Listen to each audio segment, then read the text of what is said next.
Hello student, स्वागत है आप सभी का एक नए वीडियो में। सबसे पहले तो आप सभी स्टूडेंट जा करके अपना स्टेटस चेक कीजिए कि आपकी स्टेटस की स्थिति फिलहाल में क्या है। आपका फॉर्म जो है वो कॉलेज लेवल से फॉरवर्ड हुआ है या फिर नहीं, या फिर कॉलेज से वेरीफाई हुआ है या फिर नहीं। कहीं ऐसा तो नहीं है कि कॉलेज वाले अभी पेंडिंग में रखे हुए हैं, आगे की ओर फॉरवर्ड ही नहीं किए हैं। तो ये सारी स्थिति आपको स्टेटस में दिख जाएंगी।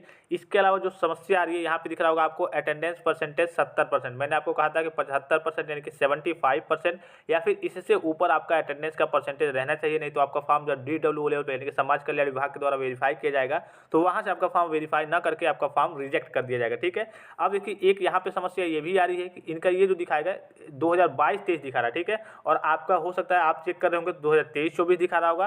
तो इससे देखिए किसी किसी बच्चे का यहाँ पे 2022-23 करके मेंशन हो रहा है, यानी कि दिखा रहा है, किसी किसी बच्चे का 2023-24 मेंशन करके दिखा रहा है। तो अब ये आपका इस बार का डाटा है या फिर नहीं है, इसको कैसे मिलान करना है। तो जो आपका प्रीवियस ईयर का डाटा है, सपोज कीजिए कि आप इस बार कब है, आप मान लीजिए कि किसी रिन्यूअल कैटेगरी के स्टूडेंट है, इस बार का लिए कि सेकेंड ईयर में है या फिर कुछ भी कोर्स कर रहे हैं, तो जो प्रीवियस ईयर का आपने डाटा भरा है, गत वर्ष का प्राप्तांक और पूर्णांक भरा है, तो उसको आपको देखना है कि हाँ ये मेरे पिछले साल का है या फिर उसके पिछले साल का है। अगर आपके पिछले साल का ही है तो आप जान जाएंगे कि ये जो आपका फॉर्म है दिखा रहा है, ये आपका 2022-23 करना होकर के 2023-24 का ही है। ये आपका अपडेट हो जाएगा आगे चल के। कुछ बच्चों में 2022-23 ही दिखा रहा है, कुछ बच्चों में 2023-24 ही दिखा रहा है। तो बस आपको प्रीवियस ईयर का डाटा देख लेना है कि पिछले साल का है या फिर अगर उसके पिछले साल का यहाँ पे दिखा रहा होगा तब आपको घबराने की जरूरत नहीं है, ये आपका फिर से अपडेट हो जाएगा पूरा। ठीक है। लेकिन अगर ये पिछले साल का ही आपका डाटा है, जो गत वर्ष वाला आपको दिख रहा होगा, ये अगर आपके पिछले साल का ही डाटा है तो ये आपका इसी बार का फॉर्म है। किसी बच्चे का किसी बच्चे का अपडेट हो गया है, 2023-24 लिख के आ रहा है, किसी किसी बच्चे का 2022-23 लिख के आ रहा है। और ये जो समस्या आ रही है अटेंडेंस परसेंटेज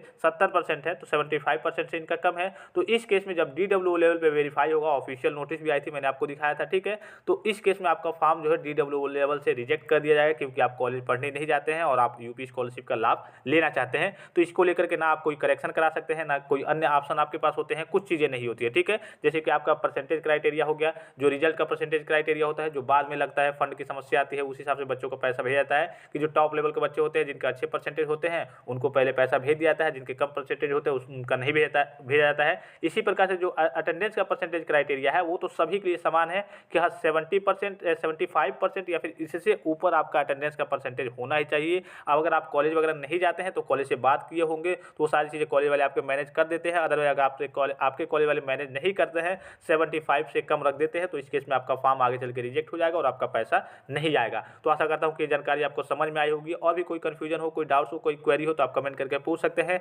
फिलहाल इस वीडियो में इतना ही, इजाजत दीजिए। धन्यवाद, थैंक्स फॉर वॉचिंग। मिलते हैं नेक्स्ट वीडियो में।